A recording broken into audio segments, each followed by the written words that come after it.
A vida é feita de detalhes, e são os pequenos prazeres que fazem a gente seguir em frente. E não tem como descrever a imensa satisfação que é encontrar aquele quadrinho que você estava de olho há muito tempo numa promoção muito boa.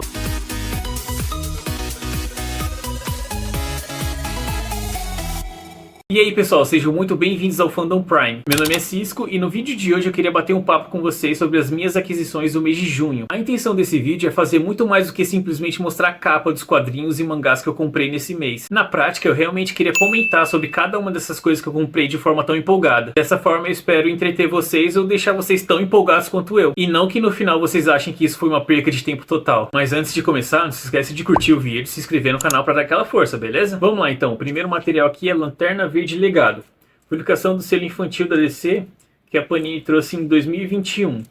Aqui na história, esse menininho aqui, depois que a avó dele morreu, ele vai descobrir que ela fazia parte da tropa das Lanternas Verdes.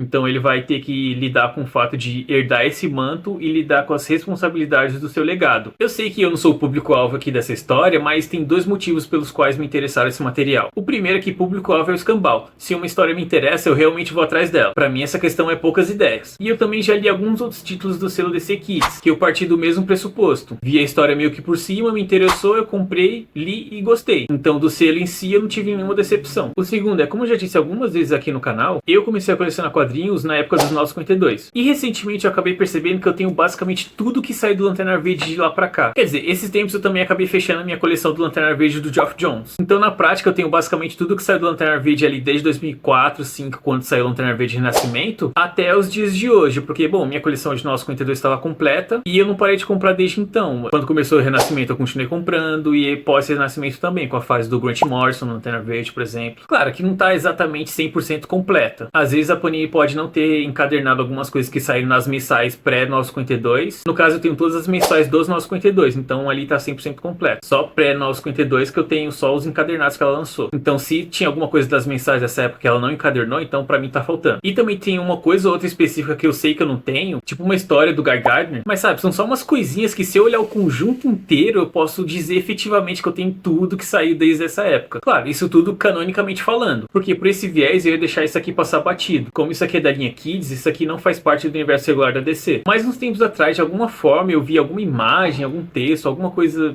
sei lá o que eu vi que esse Lanterna Verde aqui ia aparecer na série regular dos Lanternas. Então, se esse Lanterna Verde aqui ia ser canonizado, eu não podia deixar de ter ele na minha coleção. Daí é só um detalhe pra você não falar que eu tô passando fake news, é que o que eu disse que eu vi em algum lugar isso, é porque eu realmente vi em algum lugar pela internet, porque a minha leitura cronologicamente tá bem atrasada. Pra você ter ideia, a última coisa que eu li das séries regulares foi a Liga da Justiça do Scott Snyder, e foi na edição 10 dele que saiu aqui pela Panini na mensal. Então, baita atrasado. Então, pra mim, isso foi motivo bastante pra eu comprar isso aqui, paguei baratinho, então pra mim tá ok. Agora, se você pegar e ir atrás disso aqui com sangue nos olhos e depois descobrir que eu tava errado e começar a me xingar por isso, aí por favor, né? Então já fica o alerta aqui. Beleza, então o próximo aqui é Núbia, pra valer.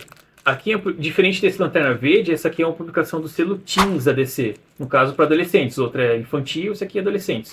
Kids, Teen. Essa história aqui eu já li e pra mim eu recomendo pra qualquer pessoa mesmo. Não, só porque é que diz que é pra adolescentes, não vai nessa aqui não. Essa história aqui é fantástica. Pra mim ela foi 5 de 5. Aqui na história a gente tem a Núbia passando por problemas de uma adolescente comum. Só que com ela mesmo não sendo uma adolescente comum. Porque se você não sabe, a Núbia é irmã da Mulher Maravilha. Então aqui a gente vai ter essa Amazona sendo criada no mundo do patriarcado. E passando por problemas mundanos, como colégio, paixões. Mas também problemas muito contemporâneos, como racismo e assédio, que teve muita tona na época que isso aqui foi feito, do movimento Me Too. Então pensa na força de vontade que a Núbia tem que ter. Mesmo ela sendo irmã da Mulher Maravilha, por ela ser uma mulher negra, ela tem que se esforçar 2 vezes mais para provar o valor dela. Assim, não vou cansar de rasgar elogios para essa história, que além de ser muito boa, traz ótimas reflexões sobre o nosso mundo hoje em dia. Seguindo aqui então, tive Cavaleiros do Zodíaco episódio G, volume 1 e o volume 2.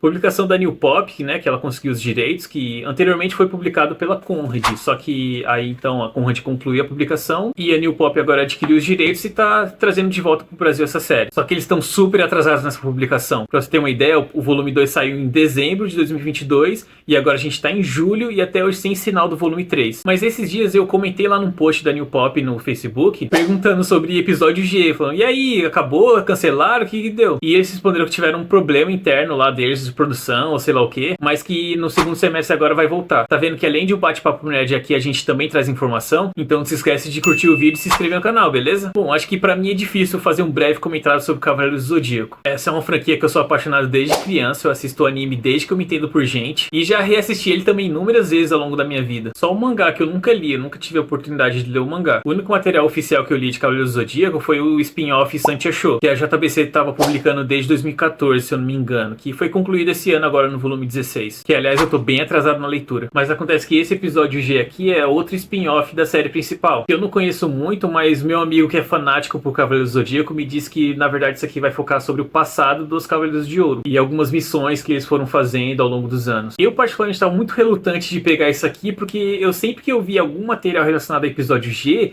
eu achava esse traço aqui dele, do desenho, muito bizarro. Claro que o desenho da série original também não é lá essas coisas, mas isso aqui era forçar demais a amizade comigo. Mas aconteceu que recentemente eu tive minha paixão por Cavaleiros do Zodíaco reacendida por causa do filme que saiu. Sim, aquela bomba em live action, que apesar de ser uma porcaria total, eu consegui extrair uma coisa boa dele, que foi o meu amor por Cavaleiros do Zodíaco de volta. Porque nos últimos anos minha relação com Cavaleiros estava bem qualquer coisa. Principalmente depois da adaptação da Netflix, que aquela porcaria, meu Deus do céu, me dá raiva só de pensar, acho que é aquela coisa indefensável. E eu assisti ela toda, então não vem querer me dizer que tem que dar uma chance, porque é pra outro público e não sei o que, porque não, ela é ruim em todos os níveis possíveis. Enfim, vamos continuar aqui antes que eu perca a linha. O próximo aqui é outro mangá, A Valise do Professor, da Pipoca e Nanquim. Eu geralmente não compro os mangá da Pipoca e Nanquim porque eu acho eles particularmente muito caros. Assim, pro meu padrão são caros. Pagar R$60 no mangá eu acho muita sacanagem. Mesmo que as histórias me interessem, que nem é o caso dessa aqui. E muitos outros mangás do Pipoca e Nanquim me interessam a história. Eu bato o olho assim, ouço falar e eu fico muito interessado. Só que aí o preço que eles cobram me quebra as pernas. Então quando eu tenho a oportunidade de pegar uma coisa assim, barata, bom, barata é o que eu acho barato pra mim, pro meu padrão. Se você acha que o preço deles tá ok, aí tá perfeito então. Não tem problema, tô falando aqui do meu caso. E essa história aqui eu vi, tava na promoção, tava com um preço que eu achei bacana e a história me interessou, que eu não lembro mais exatamente como é que era a história, só que, se eu não me engano, é um romance. E bom, já disse muitas vezes aqui, romance é um dos meus gêneros favoritos, então tá perfeito pra mim. Vamos lá aqui então pro próximo, Liga da Justiça Odisseia. Daí eu consegui aqui o volume 2, o volume 3 e o volume 4. A situação para eu pegar a Liga da Justiça Odisseia foi o mesmo daquele Lanterna Verde Legado. Só que a história aqui é muito mais complexa do que aquilo. Porque você pode pensar, como assim? Liga da Justiça e Lanterna Verde? O que tem a ver? Mas você pode ver logo nessa capa aqui que uma das protagonistas de Liga da Justiça Odisseia é a Lanterna Verde Jéssica Cruz. Mas afinal, quem é a Lanterna Verde Jéssica Cruz? A Jéssica, que não acabou ainda, surgiu nos 952 nas páginas de Liga da Justiça. Ela é a sexta Lanterna Verde da Terra. E depois da estreia dela em Liga da Justiça, ela ganhou a série solo, por assim dizer, durante o Renascimento DC. Tá, não era exatamente solo, porque ela dividiu o protagonista com o Simon Bass, que é o quinto Lanterna Verde da Terra. Aí acontece então que desde a sua primeira aparição, dentro da série da Liga da Justiça, até chegar nesse título próprio dela, a personagem foi muito bem desenvolvida. Sério, acho que ela teve uma das evoluções mais bonitas que um personagem de quadrinhos já teve. Porque ela começa lá tendo uma saúde mental toda ferrada, com depressão, ansiedade, crise de pânico, agorafobia e um monte de parada lá que ferra a cabeça. E mesmo com esse monte de trauma, ela foi escolhida para ser uma Lanterna Verde, cuja força motriz é você ter coragem para superar seus medos. Então, ao longo dos anos que essas séries foram correndo, a gente vai ver a Jéssica Cruz passar dessa pessoa tímida, nervosa e ansiosa para uma pessoa confiante e cheia de si. Claro que ela não deixou de ter ansiedade, mas ela passou a lidar melhor com isso e ficar bem consigo mesma. Sério, é uma parada bem linda mesmo. E beleza, então eu acompanho a Jéssica Cruz desde que ela surgiu, desde a primeira menção a ela, que foi feita numa revista do Lanterna Verde, lá nos 952, até a primeira aparição efetiva dela na série da Liga da Justiça, e chegando a ganhar o título próprio no Renascimento DC. Só que quando a primeira temporada do Renascimento DC acabou, a série meio que acaba com a Jéssica Cruz saindo por aí dizendo que vai aproveitar mais a vida. Um final aberto, mas livre e leve e solta pelo universo DC. Só que no final da primeira temporada do Renascimento DC, já na série da Liga da Justiça, rolou um evento chamado Sem Justiça, que aí foi uma treta com o Brainiac que uniu vários personagens aleatórios do universo DC pra resolver uma treta cósmica lá que envolvia a Mulher da Fonte e o Caramba 4. Que em síntese ele pegou esses personagens aleatórios e formou equipes nada a ver pra resolver a parada. Essa brincadeira toda saiu na mensal da Liga da Justiça. E no final dessa história a gente tem a Jéssica Cruz juntando com o pessoal que tava nesse balaio pra formar uma equipe e pra traquinar pelo espaço. E disso então surgiu a série Liga da Justiça Odisseia, que eu sabia então, por ter a Jéssica Cruz, que ia continuar evoluindo a personagem. E como eu tava acompanhando a personagem desde o seu nascimento, por assim dizer, eu no meu coração sentia que eu tinha que continuar acompanhando ela. E claro, quando a Panini lançou aqui essa série, no primeiro momento eu deixei ela passar, mas eu sempre tava de olho esperando surgir alguma promoção. Eis então que eu consigo essas 3 edições aqui com um baita desconto. Só que aí então eu tô com 3 de 4, tá faltando a primeira edição, que aí eu vou continuar na luta aí pra ver se eu encontro na promoção. Seguindo então esse balaio da Liga da Justiça Odisseia, eu consegui aqui 2 volumes da Liga da Justiça Dark, o volume 3 e o volume 4. 4 de 4, então eu tô com metade da série.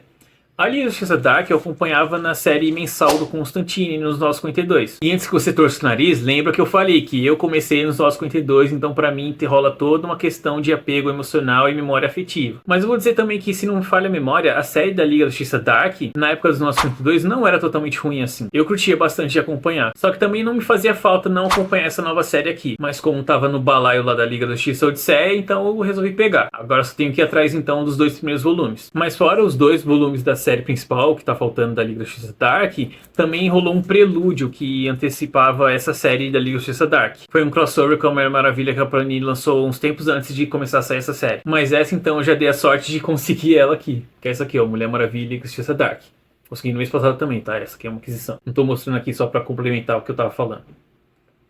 Daí, promoçãozinha bacana, consegui pegar. No caso, isso aqui, eu não faço a menor ideia de que seja essa série da Liga da Justiça Dark ou esse crossover aqui. Só sei que isso aqui vai ser que meio que o pontapé inicial pra série ali da Liga da Justiça Dark. Eu particularmente também tô muito curioso pra entender como que eles chegaram nessa relação de jogar a Mulher Maravilha com a Liga da Justiça Dark. O que não chega a ser tão bizarro assim, pensar que a origem da Mulher Maravilha tá atrelada a toda a questão mitológica dos deuses, etc. Então é até que de boa, diferente de colocar um Batman na Liga da Justiça Dark, por exemplo. E isso sim seria bem bizarro. Próximo aqui então, eu consegui alguns números que me faltavam da série da Mulher Gato. Aqui o volume 2, volume 3, volume 4 e o volume 5.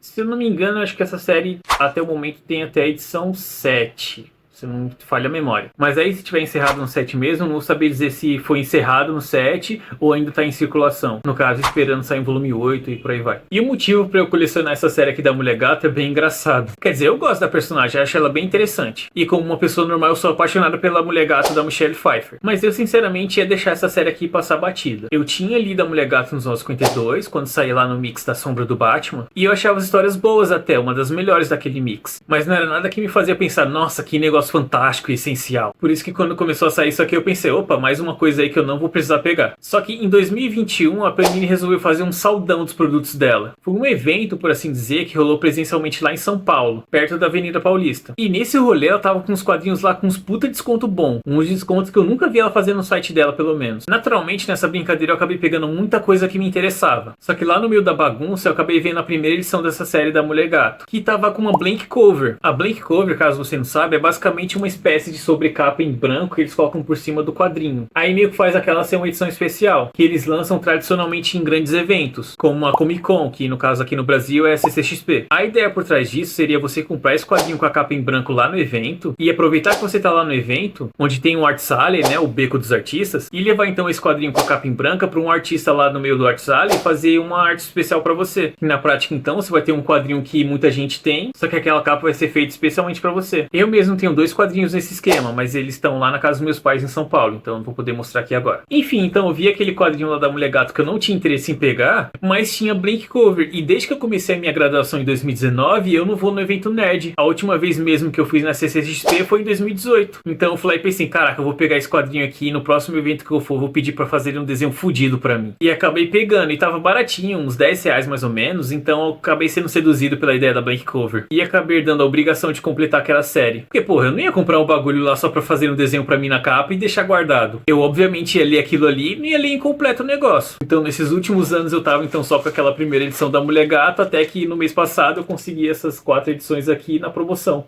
Próximo aqui então, Superman 32, é a segunda parte de Inverno Sem Fim. E antes que você venha dizer assim, ah, é o Superman do Bendis, não, sai fora. Eu vou dizer que, poxa, o Superman é meu super-herói favorito, então não tenho o que fazer. Quer dizer, eu não sou tão burro assim e também rola um controle de qualidade por minha parte. Mas como eu já disse muitas vezes nesse canal, e também já disse algumas vezes nesse próprio vídeo, eu comecei a colecionar nos 952. E comecei com o Superman e Liga da Justiça. Então eu tenho toda a série mensal do Superman que saiu desde o 952 até então. Só que eu era assinante Panini, então não tinha muita dificuldade pra mim controlar os números que vinham. E antes que você possa dizer, nossa, que corajoso, hein, você fazer uma assinatura da Panini. Mas olha, na época que eu assinei valia muito a pena, porque o desconto era muito bom e a entrega era grátis. Então isso tudo somado com o fato de que você não precisaria se preocupar se perder um número ou não, já fazia valer muito a pena. Só que aí minha assinatura acabou bem na época que começou minha graduação. E foi uma época que eu tava desempregado, então não ia comprar muito quadrinho. Daí a assinatura parou bem na fase do Bendis no Superman. E o que eu cheguei a ler dessa fase, eu li até a edição 10 aqui da Panini. Eu até que curti, não vi nada de muito absurdo e bizarro que nem o pessoal tava pintando. Só que até a edição que eu tinha tava bem no meio de um arco ali e a história tava incompleta. E eu tava muito incomodado com isso, então eu pensei assim, que quando eu visse a mensal do Superman em promoção de novo, eu ia pegar pelo menos as edições que fechassem um arco. Daí no meio da pandemia eu encontrei todas as mensagens do Superman na promoção. Aí eu pensei, opa, vou fechar aqui minha coleção. Aí eu fui pesquisar pra ver onde que fecharia o arco que eu tava no meio e vi que ele na verdade era um prelúdio pro evento Leviatã do Bendis. Aí eu já fiquei, poxa, vou ter que comprar essas revistas pra fechar o arco mais o evento Leviatã. Só que aí também tava entrando no estado futuro. Aí eu vi que essa série do Bendis não precisava de muitos números mais pra eu completar, se eu fosse fechar ali até o evento Leviatã. Então como tava tudo na promoção ali, eu quer saber, eu vou comprar toda essa série aqui do Bendis e já era. Então eu fui lá e peguei toda a série do Superman até o estado futuro, menos isso aqui. Porque isso aqui não é propriamente dentro da fase do Bendis. Foi só um evento que eles fizeram pra cumprir tabela antes de sair o estado futuro. Então era uma parada fechada. Então como as outras duas partes ia sair na série da Liga da Justiça, e eu não ia pegar mais a mensal da Liga, eu prontamente decidi pular isso aqui. Só que aí veio outro caos engraçado. Que primeiro eu percebi que eu precisava comprar duas edições da mensal da Liga, porque elas faziam ligação com o evento Death Metal. Eu já fiquei, poxa, eu vou ter que comprar umas edições aleatórias da mensal da Liga, que merda. E depois eu descobri que a série da Liga da Justiça pelo Bendis servia meio que como um prelúdio pra crise sombria, mesmo que a galera passando um ano inteiro detonando essa fase do Bendis. E bom, não é obrigatório você ler a série da Liga pra poder entender a crise sombria, mas como eu também já disse aqui no canal, eu sou uma pessoa fresca pra acompanhar a história assim continuada, foi então que eu comecei a comprar essas duas séries da Liga pela Panini que eu não tinha ainda pós 952, que seriam a quinta série da Liga e a sexta série da Liga pela Panini. Nisso eu comecei a comprar números aleatórios quando eu via numa super promoção, com 50% de desconto ou mais, porque eu com certeza não ia pagar 20 e tantos reais nessas mensais. E nessa brincadeira eu consegui lá as edições de Inverno Sem Fim da Liga da Justiça. Então me faltava Inverno Sem Fim da parte do Superman pra fechar o evento Inverno Sem Fim. E de quebra completar minha coleção do Superman. Mas nessa brincadeira então eu tô pegando todos os números da Liga da Justiça que eu não tenho ainda, que foi o que aconteceu nesse mês passado. Que é então, além desse número do Superman, eu consegui aqui o número 3 da quinta série, o número 4 da quinta série, o número 5 da quinta série, e o número 2 da sexta série, o número 5 da sexta série, o número 6, o número 8 e o número 9. Eu também já tinha algumas edições aqui na minha casa em Santa Maria, e também tem algumas edições lá na casa dos meus pais. Então depois de comprar esse monte de edição que eu acabei de mostrar, só estão me faltando poucos números para completar essas duas séries. Um detalhe bacana também é que essa sexta série da Liga da Justiça, além de publicar a Liga da Justiça em si, também traz histórias da Liga da Justiça Dark e do Flash. O Flash que estava saindo encadernados na época do Renascimento, só que o Panini cancelou e agora jogou nesse mix aqui da mensal. Bom, seguindo então coisas que eu tava de olho fazia muito tempo, esse mês eu finalmente consegui Lendas do Universo DC Sandman e Lendas do Universo DC Mac. As duas pelo Jack Kirby. Jack King Kirby, o rei, a lenda, o mito, simplesmente o cara mais genial do mundo dos quadrinhos. Pelo menos um dos, né? Um cara que ficou por muito tempo esquecido e menosprezado dentro até do próprio meio dos quadrinhos. O tanto que sacanearam o Jack Kirby não tá escrito. O cara é simplesmente um dos grandes responsáveis por revolucionar a indústria dos quadrinhos, com seus personagens rendendo franquias bilionárias hoje em dia, só que a maioria das pessoas não sabe nem o nome dele. E um dos grandes responsáveis por essa sacanagem é o próprio Stan Lee, que nunca deu os devidos créditos pro Kirby. Como as pessoas podem ver nitidamente no documentário que saiu recentemente no Disney Plus, que é uma grande babação de ovo do Stan Lee pro Stan Lee, ele sempre se colocou num pedestal acima de todos enquanto jogava pra baixo todo mundo que colaborava com ele. Mas isso aí é toda uma treta que não caberia eu fazer um breve comentário sobre isso. Só vou dizer pra você não vir defender o Stan Lee perto de mim não, faz favor. Enfim, eu tava muito nessa vibe do Kirby, tanto que até recentemente eu tinha adquirido o Quarto Mundo completo, que a Panini lançou em 9 volumes pelo Lendas do Universo DC. Nisso, fora o Mac e o Sandman, eu também consegui o Kamandi pelo Jack Kirby, Lendas do Universo DC Kamandi. Daí eu consegui então aqui o volume 1, volume 2, volume 3, volume 4 e o volume 5.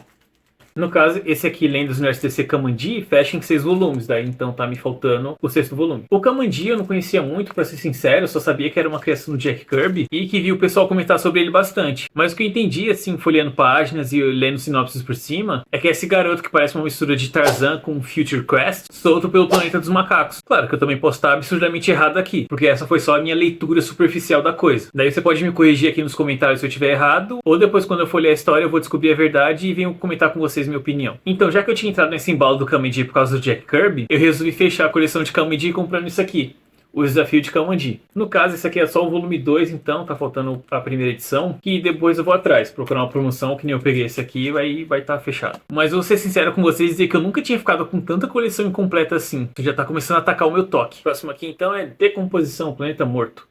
Esse aqui é o 3º encadernado da série Decomposição que a Panini lança. E essa edição aqui saiu em 2021, mas eu não tenho nenhum dos outros 2. 3, na verdade, porque já saiu 4 encadernados até agora. Eu particularmente fiquei muito ressabiado de pegar essa edição aqui, justamente por não ter as 2 edições anteriores. Porque como já ficou claro aqui, eu sou uma pessoa muito fresca e tenho um toque fodido de ficar com história incompleta ou história sem entender. Mas eu pesquisei e descobri uma coisa que eu não tinha percebido ainda. Acontece que, na verdade, cada um desses encadernados que a Panini lançou de Decomposição reúne uma minissérie diferente. Então, o primeiro encadernado lá que tá super esgotado foi a primeira série, e esse aqui, que é o 3º, por exemplo, traz a série Decomposição Planeta Morto. Os outros encadernados, então, eu não sei o substituto deles porque eu não tenho. Mas a questão, então, seria que você não precisaria necessariamente ler nenhum deles para entender a história deles em si. Porque como são minisséries independentes, por assim dizer, você não precisaria ler as outras para entender elas. Seria diferente se, por exemplo, no encadernado tivesse Decomposição de 1 a 6, aí no outro de 7 a 12, e no terceiro de 3 a 18, sabe? Não, aqui são realmente 4 encadernados e 4 minisséries. Claro que provavelmente deve ser interessante você ler todos eles, né, para complementar a sua leitura. Por exemplo, eu não li, mas eu acredito que o primeiro encadernado traga a origem do Apocalipse. Mas olha, eu acredito que esse tipo de história não vai fazer diferença se você vê a origem do Apocalipse ou não. Porque Decomposição, na verdade, é um imagine zumbis no universo DC. Então, numa história de zumbis, o que você precisa saber é o que está acontecendo na história. Eu, particularmente, gosto do universo DC e amo zumbis. Zumbi é o meu monstro favorito. Então, essa mistura aqui pra mim foi perfeita. Próximo aqui, então,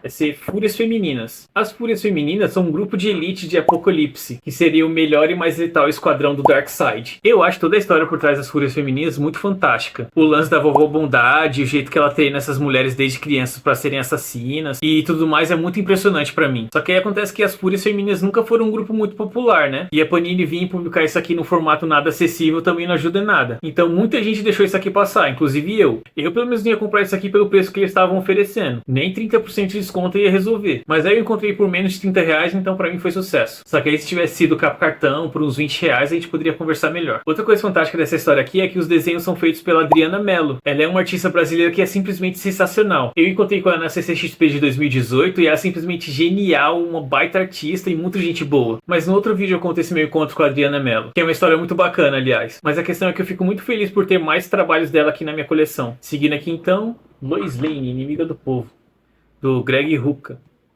Essa aqui é uma história que eu estava interessado de ler desde que ela foi anunciada lá nos Estados Unidos. Mas a Panini foi lá e publicou aqui no formato nada acessível, então acabou quebrando minhas pernas. Mas eu consegui aqui com um desconto muito bacana, então finalmente consegui. Só que eu sigo com a mesma situação pro encadernado do Jimmy Olsen, que saiu nesse mesmo formato aqui da Lois Lane e até hoje eu não encontrei nenhuma promoção. Mas a esperança é a última que morre. Eu vou ser sincero e dizer que eu nunca fui muito fã da Lois Lane. Bom, desde pequenininho eu sempre fui muito fã do Superman. Só que eu detestava o lance da Lois gostar do Superman e esnobar totalmente o Clark. Isso pra mim era bizarro e muita sacanagem. Mas com o passar dos anos, eles foram lapidando a história da Lois e eu fui começando a pegar mais afeição por ela. E agora com a série Superman Lois eu sou totalmente fascinado pela personagem. E esse encadernado então aqui vai trazer o melhor lado da Lois, que seria o de repórter investigativa. Então essa história aqui, além de trazer uma proposta interessante com uma personagem que eu gosto, é feita por um artista de mão cheia, que é o Greg Rucka, que eu acho que dispensa comentários, mas eu destaco bastante a fase dele pela Mulher Maravilha, que é sensacional. Próximo aqui então, a Laxiner, a Era da Inocência, do Pipoca Nankin.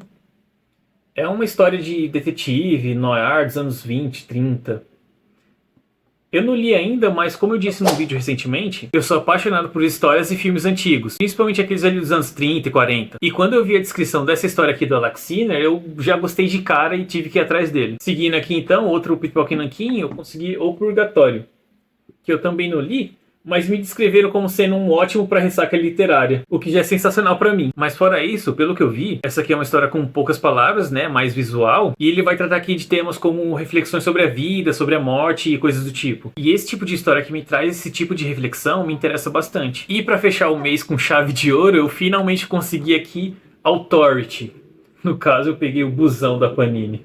E já fazia muitos anos que eu tava atrás disso aqui. Mas calma lá, não era exatamente do ônibus que eu tava atrás. É que assim, vamos lá. O Authority, essa equipe, na verdade é derivada, um produto, por assim dizer, do Stormwatch. O Stormwatch era uma outra equipe de super-heróis fodásticas igual ao Authority, que na verdade era basicamente uma Liga da Justiça, só que da Wildstorm. E ali nos anos 90, o Warren Ellis estava cuidando da série do Stormwatch, até a revista ser encerrada e ele acaba com a equipe de uma forma bem fodida. E é fodida mesmo, ele encerrou a história dos caras de forma violenta. Mas aí beleza, com o passar do tempo, o Warren Ellis pegou aquilo que ele tinha plantado no Stormwatch e das cinzas daquela equipe ele foi lá e formou o Authority. E essa nova equipe Authority acabou fazendo muito sucesso. Tanto que ela meio que serviu como base para o Mark Millar fazer os Vingadores do Universo Ultimate, que seriam os Supremos. E embora muita gente não se lembre do Stormwatch, se não fosse por aquela equipe não existiria o Authority. Mas o pessoal só fica aclamando o Authority mesmo. Enfim, no começo da década passada, a Panini estava a fim de republicar o Authority. Authority que já tinha saído aqui no Brasil de diversos formatos e formas. Mas então a Panini decidiu que antes de lançar o Authority, eles iam relançar o Stormwatch, que embora não seja obrigatório você ler, é muito interessante você ver que todas as bases do Authority estavam plantadas lá no Stormwatch. Então foi um baita ponto positivo para Panini. Só que nessa época o jovem Cisco estava começando a colecionar quadrinhos, e ele com certeza não ia investir dinheiro num negócio que ele nunca tinha ouvido falar. Mas tinha uma banca que eu frequentava em Osasco que vendia quadrinhos muito baratos. Então como lá os quadrinhos eram muito baratos, eu não importava de comprar alguma coisa que eu não conhecia, só que parecia interessante. E foi nessa brincadeira que eu acabei pegando o Stormwatch. Eu peguei então o primeiro volume nessa banca e depois de muito tempo nessa mesma banca eu acabei pegando o volume 2. Acho que o preço de capa dessas edições do Stormwatch era uns 20 e tantos reais cada uma. E na banca lá eu devia ter pagado uns 10 mais ou menos por cada. Então pra mim tava tudo ótimo e tudo maravilhoso. Só que essa série do Stormwatch a Panini concluiu em 4 volumes. E eu tinha 2 deles. Posteriormente, quando a Panini lançou os 2 últimos, eu não sei o que aconteceu que eu não consegui pegar eles. Eu sei que quando eu fui me dar conta, ninguém mais tinha pra vender os volumes 3 e 4 de Stormwatch. Então quando a Panini começou a lançar o Authority, também em 4 volumes, eu simplesmente pensei, porra, eu não completei o Stormwatch, então eu não vou ler um negócio que se passa depois da história que eu não completei. E passei muitos e muitos anos então atrás do volume 3 e 4 de Stormwatch. De vez em quando eu via alguém vendendo o volume 3 ou o volume 4 de Stormwatch, só que cobrando um rim pelo menos. E nem falando que eu vou comprar um quadrinho acima do preço de capa. Não, eu não faço isso. Até que no meio da pandemia eu consegui encontrar esses 2 volumes que me faltava